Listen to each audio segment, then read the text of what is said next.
नमस्कार, आप live cities देख रहे हैं। मैं हूं जय शुक्ला।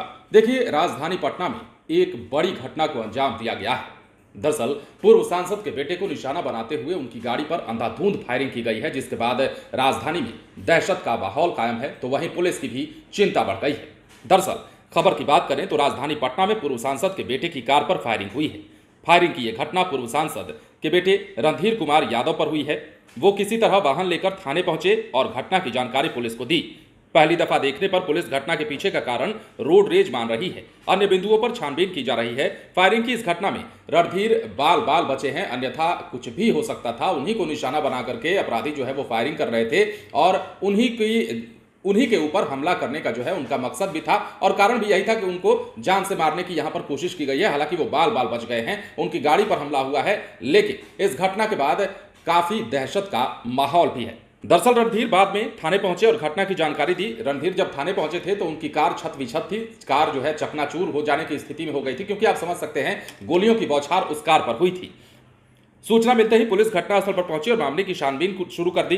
हालांकि अपराधी तब तक मौके से फरार हो चुके थे। सीसीटीवी फुटेज को खंगाला जा रहा है। पुलिस की बात करें तो अपराधियों के बारे में कुछ लिंक मिला है, जिसके आधार पर छानबीन की जा रही है और सीसीटीवी फुटेज से ही कार का नंबर भी आ चुका है और इसी आधार पर पुलिस जो है अपनी छानबीन को आगे बढ़ाएगी और उन लोगों तक पहुंचने की कोशिश करेगी जिन्होंने पूर्व सांसद के बेटे की गाड़ी पर अंधाधुंध फायरिंग की है। उनको जान से मारने की कोशिश की गई है, जानलेवा हमला कह सकते हैं किया गया है।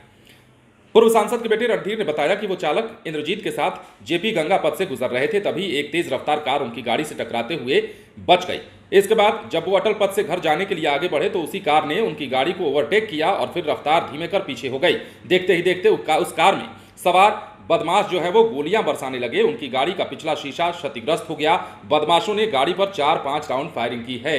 अब इस घटना के बाद रणधीर किसी तरह बच बचाकर पहुंच तो गए पुलिस थाने तक, लेकिन अब पुलिस जो है मामले की छानबीन कर रही है और पता लगाने की कोशिश कर रही है उसी सीसीटीवी फुटेज के आधार पर, उसी गाड़ी के नंबर के आधार पर जो कि फुटेज में सामने आया है। रणधीर जो है वो एयरपोर्ट थाना क्षेत्र की विधायक कॉलोनी में रहते हैं।